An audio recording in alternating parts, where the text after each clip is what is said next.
आप सभी को अक्षय तृतीया और अक्षय तीज की हार्दिक शुभकामनाएं। वैशाख शुक्ल पक्ष की तृतीय तिथि को अक्षय तीज या अक्षय तृतीया कहते हैं।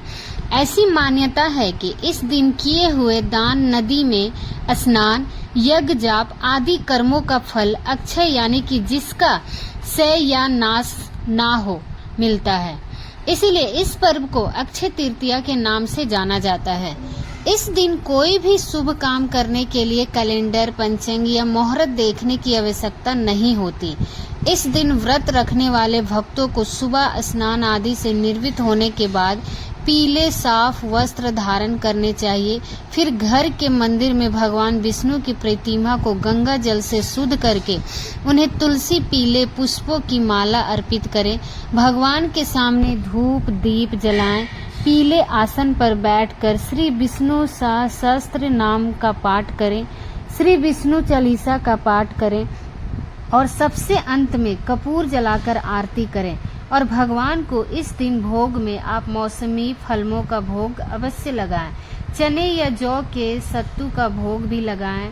उस प्रसाद को भगवान को अर्पित करने के बाद बाकी सभी लोगों में बांट देना चाहिए। इन दिन गरीबों को भोजन कराना या दान देना अत्यंत शुभ फलदायी होता है। इस दिन कई जगह पर गेहूं का सत्तू, ककड़ी या भींगी हुई चने की दाल भी भोग के रूप में अर्पित की जाती है। गंगा जी में स्नान करना अक्षय तृतीया के दिन बहुत ही शुभ माना जाता है। कहते हैं कि इस पवित्र दिन पर जो मनुष्य गंगा जी में आस्था की डुबकी लगाता है उसके सारे पाप नष्ट हो जाते हैं। इस दिन पितरों की निर्विध श्रद्धा तर्पण करने का भी विधान है।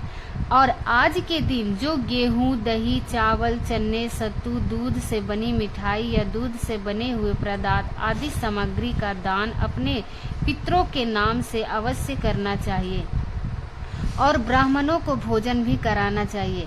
इस दिन पितरों का श्रद्धा और तर्पण करने के लिए बहुत बड़ी संख्या में लोग तीर्थ स्थानों पर भी जाते हैं। आज के दिन सोना चांदी खरीदना भी बहुत शुभ माना जाता है। अक्षय तृतीया के दिन ही पर परशुराम जी और हरिग्रीव अवतार हुए थे और अक्षय तृतीया की तिथि त्रेता युग के प्रारंभ होने का भी मानी जाती है। आज के दिन ही श्री बद्रीनाथ धाम के कपट भी खुलते हैं। किंतु हिंदू धर्म में दान की सबसे बड़ा पुण्य कर्म माना जाता है और अक्षय तृतीया के दिन किया गया दान और भी अधिक फलदायी होता है। जो लोग पूरे साल भर किसी प्रकार का दान न कर पाए तो आज के दिन ऐसे लोगों को दान जरूर करना चाहिए। अगर हो सके तो व्रत भी करना चाहिए। इस दिन कलश, चीनी, पंखे, छत्ते, चावल, दाल, अन्य मौसमी वस्त्रों या फलों का दान या फिर अपनी समर्थ के अनुसार दक्षिणा का दान भी आप कर सकते हैं। आज के दिन वैसे तो सोना खरीदना बहुत शुभ माना जाता है। किसी कारण से अगर आप सोना ना खरीद पाए तो आप जौ भी खरीद सकते हैं। इस दिन भगवान विष्णु और महालक्ष्मी जी का पूजन करना चाहिए। पूजा करने के बाद आप जौ को एक लाल कपड़े में बांधकर घर की तिजोरी में या पैसे वाली जगह में रख सकते हैं। ऐसा करने से आपके धन धान्य में वृद्धि होगी। अनावश्यक रूप से होने वाले खर्चों में भी कमी आएगी। तृतीय तिथि 10 मई शुक्रवार को सुबह 4:01 से शुरू होगी और इसकी समाप्ति 11 मई के दिन सुबह 2:30 बजे हो जाएगी। अक्षय तृतीया का शुभ मुहूर्त 10 मई के दिन सुबह 5:49 से लेकर दोपहर 12:02 बजे तक रहेगा। मान्यता है कि अक्षय तृतीया की शुभ मुहूर्त में किए गए हर काम में सफलता प्राप्त होती है। वैसे तो अक्षय तृतीया के दिन सारा दिन ही पूजा करना या किसी मंत्र का जाप करना या खरीदारी करने के लिए शुभ रहता है, लेकिन जो मुहूर्त आपको बताया गया है वह भगवान विष्णु और महालक्ष्मी जी की पूजा करने के अलावा सोना चांदी और आदि शुभ वस्तुओं की खरीदारी के लिए भी बहुत उत्तम मुहूर्त है।